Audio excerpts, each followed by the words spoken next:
नमस्कार जी।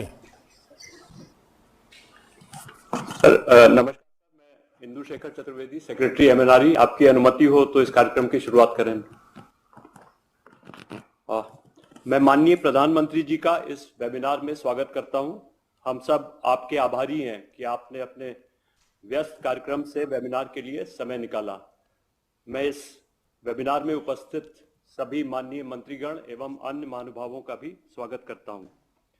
यह वेबिनार उस श्रृंखला की एक कड़ी है जो माननीय प्रधानमंत्री जी के निर्देश पर इस उद्देश्य से आयोजित की जा रही है कि केंद्र सरकार, राज्य सरकारें, उद्योग एवं अन्य स्टेक होल्डर्स महत्वपूर्ण विषयों पर, विशेषकर बजट घोषणाओं पर एक साझा कार्यान्वयन कार्यक्रम बना सकें।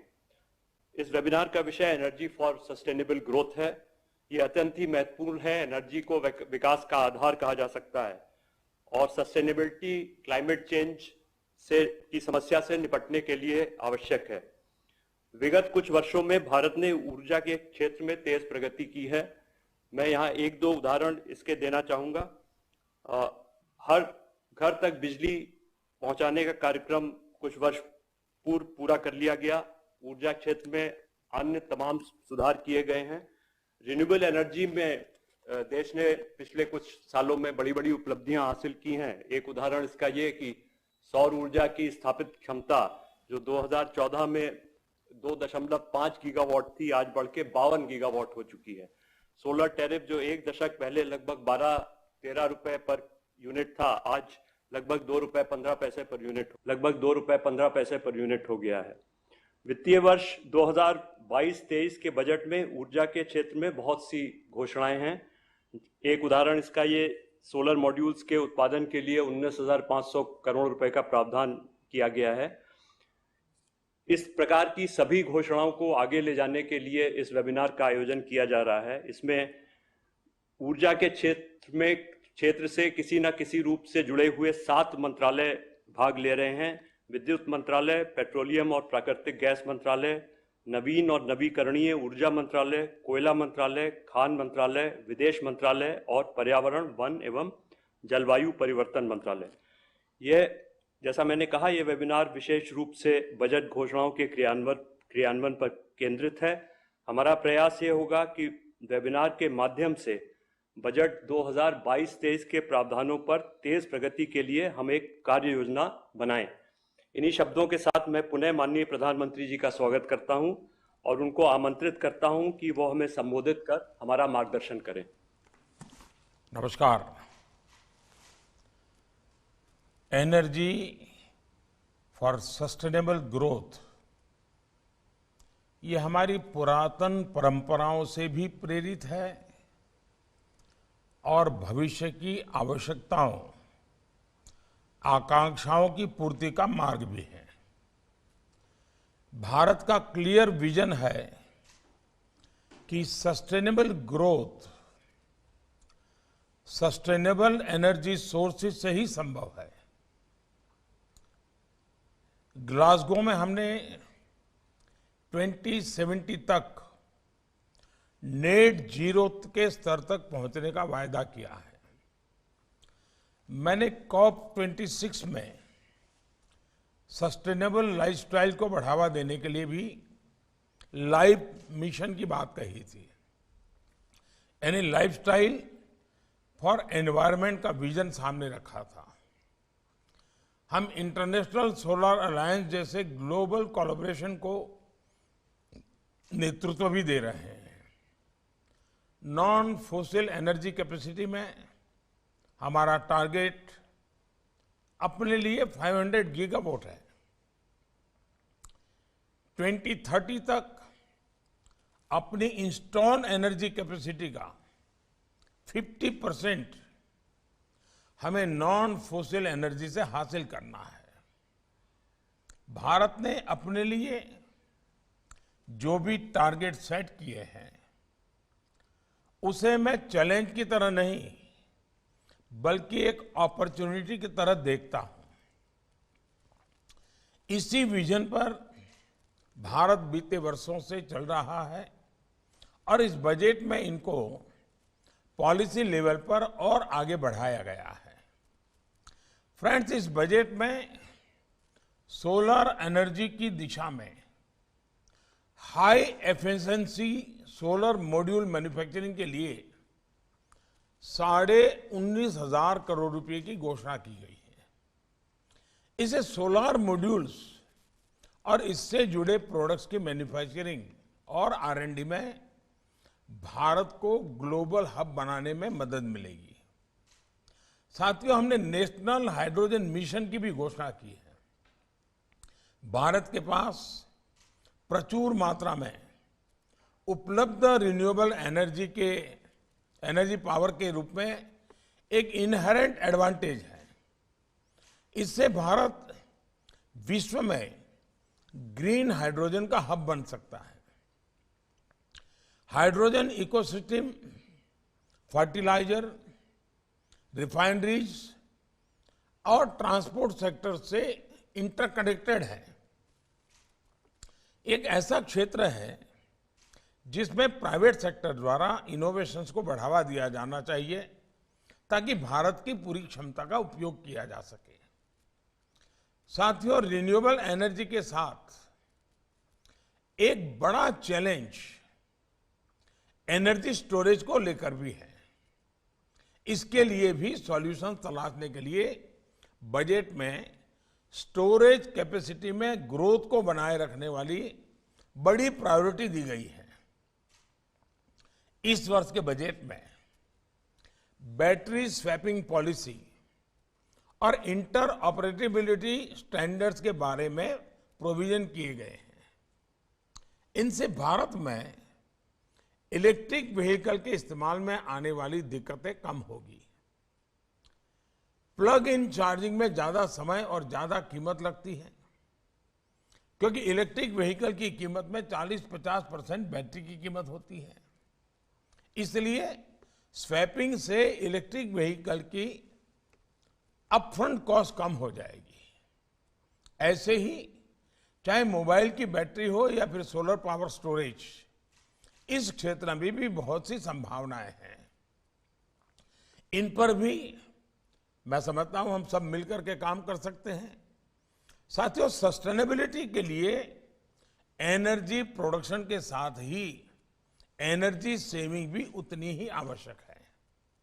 हमारे देश में और आधुनिक एनर्जी एफिशिएंट एसी कैसे बने, अधिक energy efficient heater, geyser, oven जैसे कैसे बने, इस बारे में बहुत कुछ करने की आवश्यकता मुझे लगती है। जहां भी बिजली की खपत ज्यादा है, वहां एनर्जी एफिशिएंट प्रोडक्ट्स, इसका निर्माण हम सबकी प्राथमिकता होनी चाहिए। मैं आपको एक उदाहरण देता हूं। जब 2014 में हमारी सरकार आई तो देश में एलईडी बल्ब की कीमत 300-400 रुपये हुआ करती थी। हमारी सरकार ने एलईडी बल्ब का प्रोडक्शन बढ़ाया और प्रोडक्शन बढ़ने का स्वाभाविक था कि उसकी कीमतों में 70-80 रुपये तक नीचे आई। उजाला योजना के तहत हमने देश में करीब 37 करोड़ एलईडी बल्ब बांटे। इससे लगभग 48,000 मिलियन किलोवाट आवर बिजली बची है। हमारे गरीब और मध्यम वर्ग का सालाना करीब 20,000 करोड़ रुपए का बिजली बिल भी बचा है और प्रति वर्ष करीब 4 करोड़ टन कार्बन एमिशन कम हुआ है। हमने जो परंपरागत राष्ट्रीय हमारे जहां स्ट्रीट लाइट्स होती हैं, उसमें भी 1.25 करोड़ स्मार्ट एलईडी बल्बों में बदला है।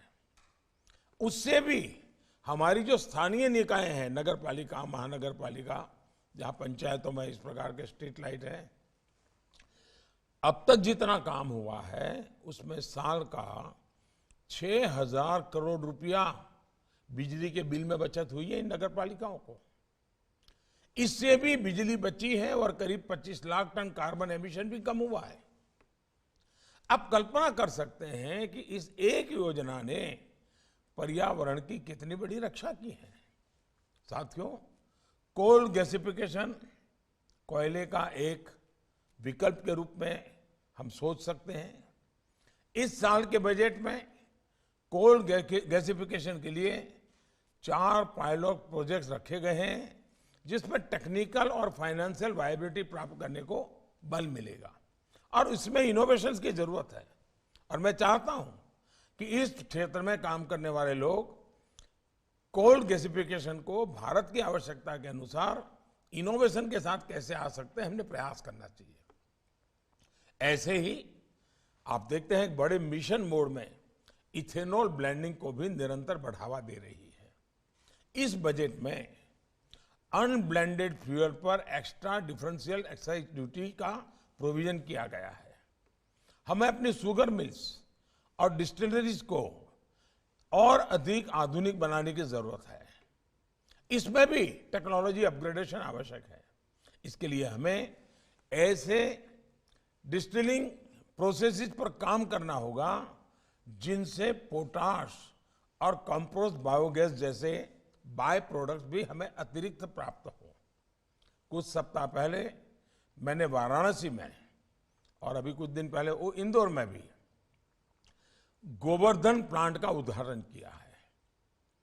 क्या अगले 2 साल में देश के 500,000 ऐसे गोवर्धन प्लांट प्राइवेट सेक्टर द्वारा स्थापित किए जा सकते हैं? इंडस्ट्री को इसी तरह इन पॉसिबिलिटीज को यूटिलाइज करने के लिए इनोवेटिव इन्वेस्टमेंट करने के लिए जरूरत मुझे लगती है। फ्रेंड्स, हमारी एनर्जी डिमांड लगातार बढ़ने वाली है, इसलिए रिन्यूएबल एनर्जी की ओर ट्रांजिशन भारत के लिए और भी अहम है। एक अनुमान है कि भारत में 24-25 घर है। हम क्लीन कुकिंग उसको कैसे आगे बढ़े, मैं समझता हूं हमारे स्टार्टअप के लोग भी इस काम को बहुत आसानी से आगे बढ़ा सकते हैं। आपके लिए सोलर चूल्हे के क्षेत्र में भी बहुत बड़ा मार्केट है जो क्लीन कुकिंग मूवमेंट के लिए जरूरी है। आपने देखा होगा गुजरात में एक सफल प्रयोग हुआ था। पानी की जो कैनाल्स है, नहर है, उस पर हमने सोलर पैनल लगाई। जमीन का खर्चा बच गया, पानी की बचत हो गई, बिजली भी उत्पादन हुई, यानी मल्टीपल बेनिफिट हुए। ऐसे ही प्रयोग अब देश में अन्य जगहों पर नदियों में, झीलों में भी किया जा रहा है। हमें इसको भी और ज्यादा बढ़ाना चाहिए।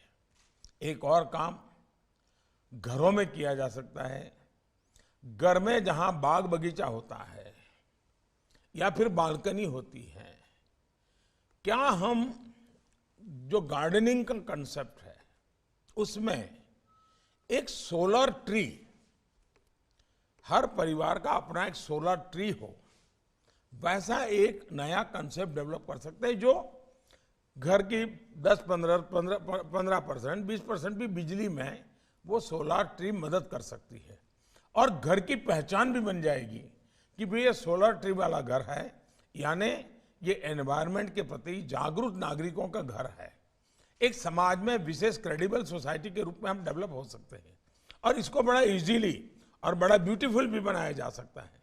तो सोलर ट्री के कंसेप्ट को मैं तो हमारे जो कंस्ट्रक्शन और की दुनिया के लोग हैं, बिल्डर लोग हैं और आर्किटेक्चर हैं, उनसे भी मैं कहूँगा कि घर के कंस्ट्रक्शन में एक नया तरीका हम ढूंढ सकते हैं। क्या हमारे देश में माइक्रो हाइड्रल प्रोडक्ट्स भी उसके बहुतायत में मिलते हैं।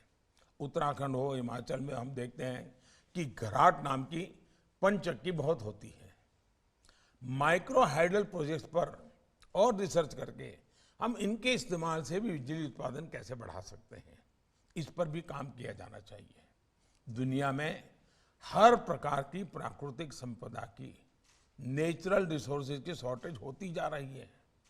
ऐसे में सर्कुलर इकोनॉमी समय की मांग है और ये जीवन का अनिवार्य हिस्सा बनाना ही पड़ेगा। हमारे लिए हर क्षेत्र में इनोवेशन बहुत जरूरी है, नए प्रोडक्ट्स जरूरी हैं और मैं देश के प्राइवेट सेक्टर को भरोसा देता हूं कि सरकार आपके प्रयासों में आपके साथ खड़ी है। हम एकजुट प्रयासों में इस दिशा में न केवल अपने लक्ष्य हासिल करेंगे बल्कि पूरी मानवता का भी पथ प्रदर्शन करेंगे। साथियों, मैं ये भी कहना चाहूंगा कि आमतौर पर बजट बनने से पहले बहुत चर्चाएं होती हैं। हमारे टीवी चैनल्स वगैरह सब उसमें काफी बिजी होते हैं, एक अच्छा मंथन होता है और उसका बजट को भी थोड़ा लाभ होता है। बजट बनाने में कोई अच्छे अच्छे आइडिया मिलते हैं। लेकिन अब हमने फोकस किया है, चलो बजट बन गया, अब बजट में कोई परिवर्तन होना नहीं है।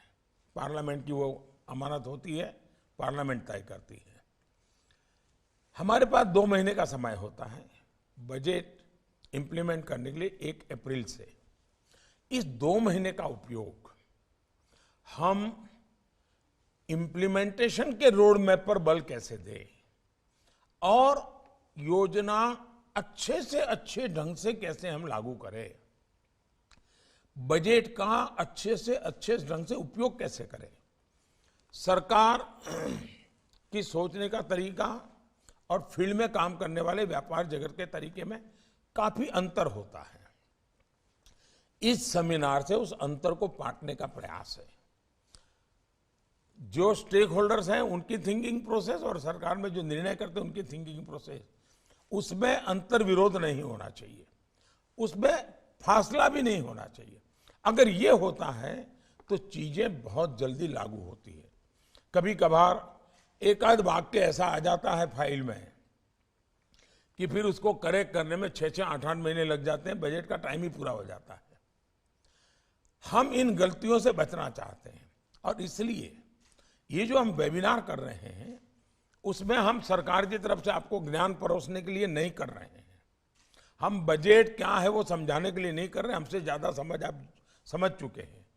हम आपको सुनने के लिए वेबिनार करते हैं और सुनने में भी बजट के लिए सुझाव नहीं, जो बजट बन चुका है उसको इस क्षेत्र में हम लागू कैसे करेंगे, जल्दी से जल्दी लागू कैसे करेंगे, ज्यादा से ज्यादा आउटकम के साथ हम कैसे आगे बढ़ेंगे। हमारी ऐसी कोई व्यूहरचना न बन जाए जो बिना कारण समय खराब कर दे। और इसलिए तेज गति लाने के लिए मैं चाहता हूं कि आप लोग कॉन्क्रीट प्रैक्टिकल एग्जाम्पल और सजेशन के साथ इस वेबिनार को सफल बनाएं। मेरी आपको बहुत शुभकामनाएं हैं। बहुत बहुत धन्यवाद।